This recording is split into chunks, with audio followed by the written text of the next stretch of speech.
Hi, I'm Steve Clemons, and I have a question.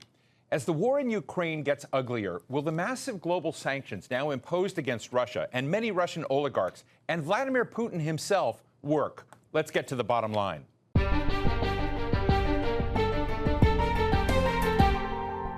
In response to the Russian attack on Ukraine, the U.S. and its allies have chosen to punish it in part with financial weapons. The plan, in theory at least, is to cut the Russian government from its hundreds of billions of dollars in reserves and shut it out of the global financial system. Sanctions aren't a new form of warfare. The U.S. has been targeting Iran, Venezuela, North Korea, and Cuba for decades. Russia itself has been living with lower-level American sanctions since 2014, when it annexed the Crimean Peninsula from Ukraine. But Russia produces huge amounts of gas and wheat and other global commodities, which give it some leverage. And Russian gas is not affected by the sanctions right now. But at least one senator, Joe Manchin of West Virginia, has said it's time to unleash the real economic atomic bomb, which is boycotting Russia fuel imports to the United States. So can sanctions actually force Russia to change course? Or do they just make life miserable for the average Russian citizen while the government finds other ways to fund itself? Are sanctions just a way to fake action when there are few other options to stop a power play from happening? Today, we're talking with Lee Jones, professor of political economy and international relations at the University of London. He's the author of Societies Under Siege, exploring how international economic sanctions, in parentheses, do not work. And then David Asher, a senior fellow at the Hudson Institute here in Washington, D.C., who's been an advisor to the U.S. government on sanctions evasion, including economic warfare campaign strategies against the Islamic State, Hezbollah in Lebanon, and Iran. David, let me start with you. When have sanctions worked? What are the characteristics of making sanctions efficacious, particularly in the cases we're looking at Russia right now, but looking at other historic cases? You know, Steve, they've worked effectively when they're part of a campaign of a broader policy to disrupt or affect or even deter a state or society or transnational organization, a terrorist organization, drug cartel, for example. Ronald Reagan had an economic war campaign that he founded in the form of a National Security Council document in 1982 that became the center of a massive effort by the U.S. government to disrupt the Soviet economy. No one seems to remember how much of an impact it had, but it was absolutely central to the fall of the Berlin Wall and the change in the Soviet government toward modern-day Russia, which, of course, is now turned back toward the Soviet Union. We would be wise to remember how it worked and what it accomplished and to try to revive certain aspects of it, because the goal there was to make life difficult for the leadership, to disrupt their center of gravity, their thinking. It wasn't to hurt the Russian people. The most detrimental action that we took, of course, if you read the unclassified or now declassified documents, was the explosion of the Russian Far East pipeline. The very pipeline that is today feeding gas into Western Europe. I'm not advocating that. But in 1982 and 83, that was the option. It hadn't been completed. It wasn't yet connected to Europe. And the Reagan administration saw the value of making that disconnection palpable. So, you know, sanctions was not a sanction, that was an action. Sanctions work in the best form when they're combined with a variety of overt and covert actions. I think right now an issue I have is we just have a sanctions policy. We don't really have a broader policy yet. We're starting to, thanks to the reaction to the tyranny and the oppressiveness of what's going on in Ukraine. Do you think Vladimir Putin has a price? Do you think his cronies, the oligarchs around him, have a price that deterring them, freezing their assets, collapsing the asset values around them matters to these people? There is a price in my mind toward Putin's reputation and his mojo. You got to look at him like Tony Soprano, the famous mob boss from the TV series. You got to look at John Gotti. I was involved in going after a guy named John Gotti. He was a major. You helped go after John Gotti? I was involved. Yeah, I went after the Gambino crime family writ large, and I went after the Sinaloa drug cartel under Chapo Guzman. And we had a similar sort of theory of operation. We had a concept that we could create a situation where they weren't able to basically attend to the needs of their inner sanctum. We complicated their command control communications, their reliability, and their dependability as bosses.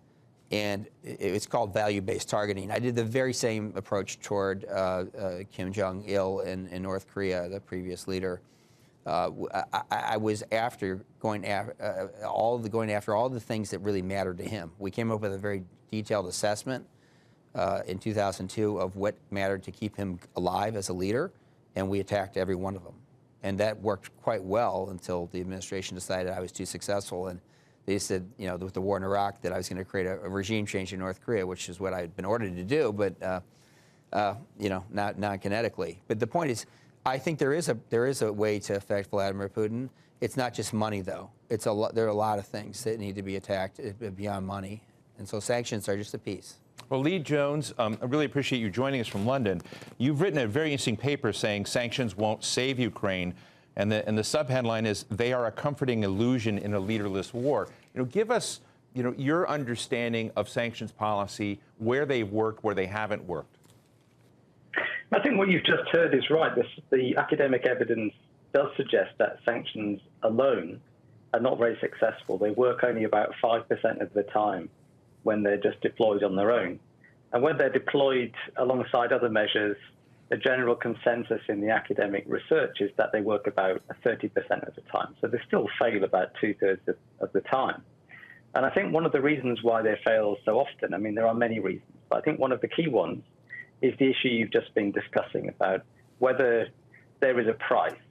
So there is an underlying logic to sanctions that if I can manipulate your cost-benefit analysis, if I can create additional costs for you, then you will revise your cost-benefit analysis and rationally choose to change your behavior.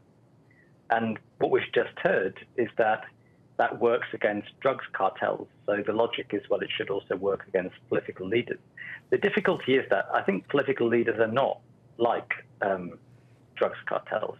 They're not business. Their primary goal is not to make money.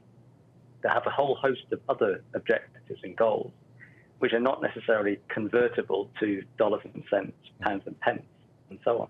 So it becomes quite difficult, I think, to say, okay, let's just, ratchet up the costs just a little bit more, and then we'll be able to tweak their cost-benefit analysis. Because I think what we've seen in history is many regimes are willing to endure really quite colossal economic costs in order to prioritize securing their political and security goals. So if you take the case of North Korea that's just been mentioned, the sanctions against North Korea have not been successful in the sense that the North Korean regime has been willing to endure isolation, reputational damage, poverty among its own population and so on, in order to secure nuclear weapons, which it believes are essential to the preservation of the regime's own security against the threat of the United States. We saw that also in Iraq. The Ba'ath Party regime under Saddam Hussein was willing to forego certain objectives. So it was willing, despite what we were told in 2003, to disarm its weapons of mass destruction. It was willing to withdraw from Kuwait and issue reparations and so on, but it was not willing to just abandon power. It would rather see fractions in the regime. It would rather see the criminalization of the state, the impoverishment of the population, before it would relinquish power, and it took troops to finish off the regime. So when it comes to Vladimir Putin, what we have to ask is he primarily motivated by his own pecuniary interests, right? His private yacht, his bank balance, and are the oligarchs around him, primarily interested in that? And are the, 70% plus of people who vote for him, are they motivated purely by that or primarily by that? Or are they going to prioritize these other political and security goals above their pecuniary interests? And if they do that, then there can potentially be quite severe economic suffering on the Russian side without it leading to the outcome that we want. So we have to be able to tell a plausible story when we impose sanctions. What is the plausible link between imposing economic pain and the political gain that we seek? And is there a plausible causal story we can tell? If there isn't, then there's the risk that we just impose hardship without getting what we want. David, what is your reaction to that? Because I agree. Yeah. I mean, Yeah. and people don't understand. Because sanctions can be I've very never blunt. approached sanctions like this on-off right. button or a faucet you just turn on and off, the hot and cold water. It's never been my approach. My approach has always been not coercive diplomacy, as they call it, or statecraft. My approach has been absolute pressure, containment, destruction, deterrence, and disruption. It's not about playing soft power games, which I'm afraid is how, like, I mean, we're right our now national watching the security meltdown advisor, of the Russian economy. Right? I know, and you know, and he's a brilliant young fellow, not too young anymore, but his view, I think, is that this is something you use to modulate a behavior. I have no doubt that it will not modulate behavior. If anything, what we're doing right now is probably going to accelerate Putin's decision-making cycle. Now, that might be useful, though, because he's building his own quagmire. Okay, so, but that's probably not what they're doing. Okay, what I'd be doing is I would be doing things to affect his sanctity, his inner sanctum, his peace of mind. I'd be using economic warfare as a part of warfare.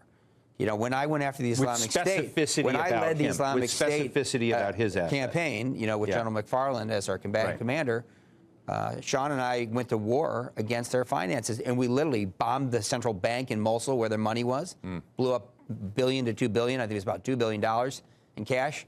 Baghdadi cried, okay? And I think Al Jazeera, you know, viewers will respect that. I mean, we literally, you know, picked him up on the radio, and he was screaming in horror because we just blew up his money. I mean, it was not about trying to change his decision-making process. His decision-making process, like Putin's, was set. We had to destroy his mojo, I guess you want to call it. Well, let me ask you about part of the mojo, David, because part of it is, you know, I've seen Oleg Deripaska for our audience. Oleg Deripaska is a major global aluminum tycoon. Michael Friedman, who is the chairman of Alpha Bank and the CEO of Letter One, living in London, a Ukrainian Russian, has come out strongly critical of this war and conflict. And so it begins to raise the question of whether or not the pressure that's being created around some of the people around Putin begin to create a dynamic that changes his political I think it can, but I don't think it's going to change Putin's view. Yeah. I think it's going to lead to potential alternatives to Putin in the future. I mean, you've really got to think ahead. When Reagan imposed his pressure strategy, which was well beyond sanctions, we did have sanctions, but they'd been longstanding against Russia in 1982, it was about bringing down the Berlin Wall. I mean, literally, the famous Berlin Wall, bring down the wall speech was all linked to the national security policy decisions that were surrounding the economic warfare campaign against the Soviet Union. We gave money to Solidarity to rise up in Poland. We gave money inside Russia to scientists who were refuseniks and who came to rebel against the Soviet system. And we encouraged massive defections, including of some of the smartest people in the country who were related to their economic system. If you look back on some of the things I was involved with in North Korea, you'll see some of the same hallmarks. I mean, you know, a lot of smart people left, and the others were killed. And I'm not saying I killed them, but they just died as part of the process. This was a really tough approach. It's not nice. You know, it's not, you know, we're going to turn the sanction on and off. We're creating permanent conditions to break or bend or, you know, undermine a regime. And that's what we should do. If we're going to go to economic war with Putin, we need to understand it's economic war. I'm afraid right now we're treating these sanctions like we have all the cards and they have none. They have a huge ability to counterattack. And we haven't seen it yet. I'm a little surprised. I think Putin's been a little off base. But we're going to probably see huge cyber attacks against our financial system. And, you know, I don't know if Americans are prepared to lose 1,000 points in the stock market, you know, in the NASDAQ. You raise a really important point I want to throw back to Lee Jones is, do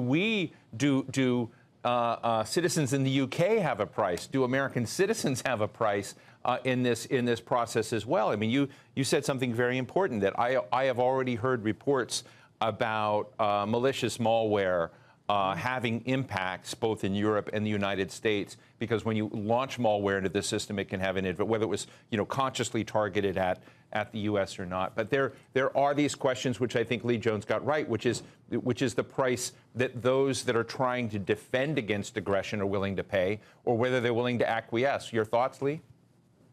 No, I think you're right. I mean, it's really interesting listening to what David's saying, because I think that's quite a different view of sanctions to, I think, the mainstream of policy making, certainly in Europe. I don't think that there's much desire or will on the part of most of the NATO powers, and perhaps not also the United States, to combine sanctions with a much wider suite of coercive measures. I mean, it's not possible to physically bomb the Russian central bank, for example. You know, we are at a very dangerous point if we're heading into a confrontation with a nuclear armed power. And I think that there hasn't been very much clear strategic thinking about heading into this crisis, because the Russians have made their position very clear, which is that they're not willing to tolerate the emergence of NATO states on their borders. And they've invaded Georgia in 2008 and Ukraine in 2014 to illustrate how serious they are. And I think NATO's position, the EU position, has been fundamentally quite ambiguous. On the one hand, they've not said we'll protect Ukraine. On the other hand, they haven't said that we won't protect Ukraine. They've sort of made an ambiguous position, which has kind of emboldened the Ukrainian government to say that we're going to join NATO, we're going to join the EU, and further antagonize Russia. So on the one hand, they haven't accommodated Russian security interests, but they haven't done enough to fully deter Russia either. And so there has been a sort of lack of clear strategic thinking here. It's a real strategic blunder on the West part, I think. And then when it comes to sanctions, you know, suddenly the population certainly in Europe, I think it's fair to say, I'm not so sure about the United States, but I suppose it may be true there too. It's the first time that we've really thought about, well, what does it really mean to engage in a really serious confrontation with Russia? Are we really going to go to war for Ukraine? I mean, the governments here are very clear that that's not going to happen now when push comes to shove. Are we willing to go to economic war with Russia?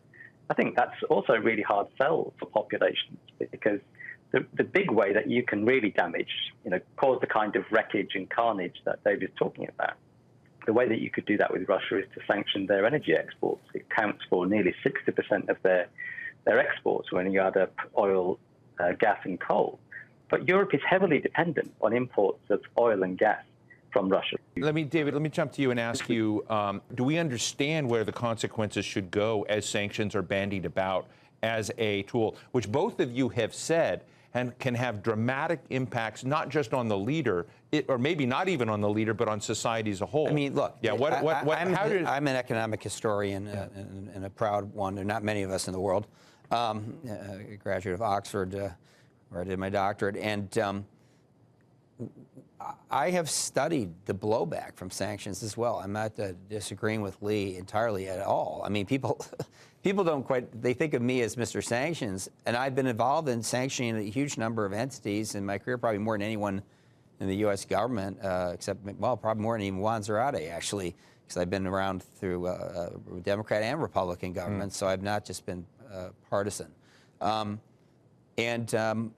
There is a cost that can occur in blowback. You can also blow up yourself in this process of sanctions.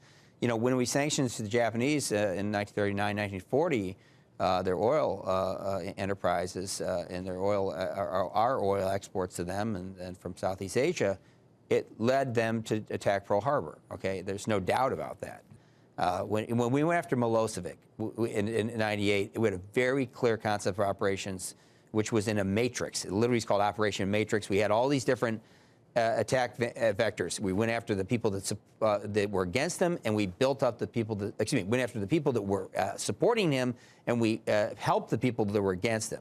I mean, you know, we played both sides, built one side up against the other, and then we attacked his finances and literally went to Cyprus in 1998, and I think it was in the spring, as I recall, and told the Cypriots that they have $3.3 billion in Milosevic's money, and either they freeze it and cut him off at the knees, or we were going to cut off Cyprus. And you know what the Cypriot government did without having even a legal basis? They cut off Milosevic. And, you know, about 6 weeks later, as I recall, he fell from power. He came in. He literally walked in. Okay, so there is a history, of course, of sanctions working. Coercive sanctions, though, is different than coercive diplomacy. Right. This whole idea that you can just use them as a diplomatic tool, I've rejected that. I've used them as a type of containment tool, as a deterrent tool, but not really for a negotiation. You don't raise the costs on a gangster so that he quits being a gangster. It's just not going to work that way. What you can do is you can raise the costs on his survival so that opposing forces come to bear. I mean, when I go to economic war with an adversary, I go to war. I don't play around. Lee, I'd love to get you in our final minutes to share with us, if you were to correct those mistakes and to create a more efficacious sanctions regime that could have traction in a case like we're seeing in Ukraine, what would be the elements of that that you would suggest?